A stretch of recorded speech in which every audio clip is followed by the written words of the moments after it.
impactos clínicos e epidemiológicos de crianças com epilepsia nos ambulatórios do Hospital Universitário de Brasília. Bem, em primeiro plano, eu me chamo Maria Eduarda Ponte e sou acadêmica de medicina na UNB. Como introdução no nosso trabalho, temos que, primeiramente, a epilepsia é uma das condições neurológicas mais frequentes encontradas. Ela representa 0,5% do ônus mundial de doença, sendo que 80% desse ônus se encontra em países em desenvolvimento, como o Brasil. No aspecto da neuropediatria, temos que a doença tem uma maior prevalência na faixa etária pediátrica, o que pode acarretar prejuízos a longo prazo, principalmente considerando que estamos lidando com adultos em desenvolvimento. Nesse sentido, o objetivo final desse trabalho é poder auxiliar em intervenções de impactos efetivos e duradouros em todas as faixas etárias.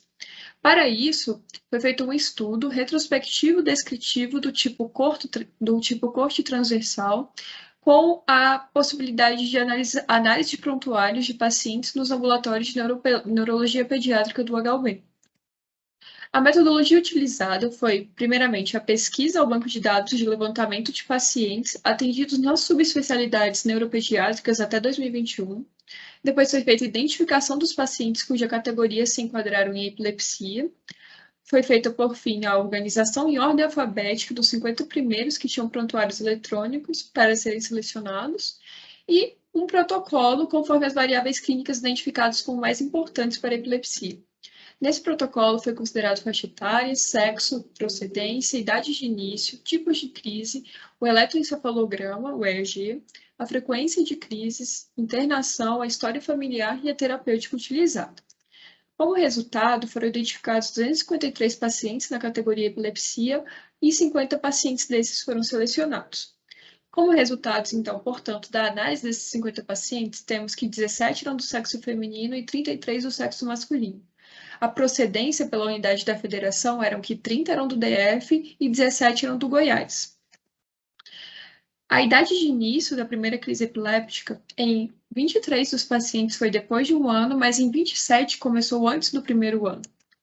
O tipo de crise, a maior parte das crises descritas eram de crise tônico-clônica, seguida posteriormente de crise focal, em 14 dos prontuários. Quanto ao eletroencefalograma, temos que em 20 prontuários havia apenas um EEG descrito, em 13 prontuários não havia EEG e em 17 prontuários havia mais de um EEG.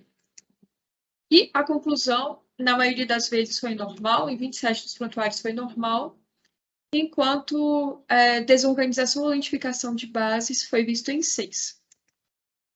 No total, 14 foram alterados de alguma forma em 14 prontuários. A frequência das crises. Temos que em 24 dos prontuários houve em algum momento mais de 2 crises por mês, enquanto em 21 houve menos de uma crise. Quanto ao histórico de internação, temos que em 35, que corresponde a 70% dos prontuários, houve histórico de internação em algum momento. Quanto ao histórico familiar, 50% dos pacientes tinham histórico familiar de crise epiléptica, enquanto 50% não tinham. Quanto ao tipo de terapia, temos que em 40 dos prontuários havia monoterapia apenas, enquanto politerapia correspondeu apenas a 6 prontuários. Fármacos utilizados, fenobarbital esteve em 30 dos prontuários, então, portanto, foi o fármaco mais frequentemente. E logo em seguida temos o ácido valproico, em 15 prontuários. Quanto à má adesão terapêutica, em 14 prontuários havia menção de má adesão terapêutica, enquanto em 36 não. Como conclusão, então, desse trabalho, temos que foi possível uma análise do perfil clínico epidemiológico desses pacientes, e temos análises interessantes, como 34% dos pacientes são provenientes de Goiás e que existe um importante histórico de internações relacionadas à epilepsia.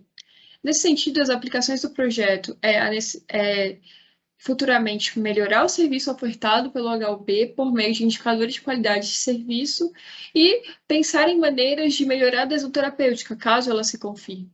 As limitações desse trabalho até agora considerado o número pequeno de pacientes avaliados nesse trabalho até então, a subjetividade dos prontuários, sendo uma pesquisa de revisão de prontuários e depender de quem os escreveu na acurácia das informações, e a possibilidade de perda de informações entre prontuários eletrônicos e prontuários físicos.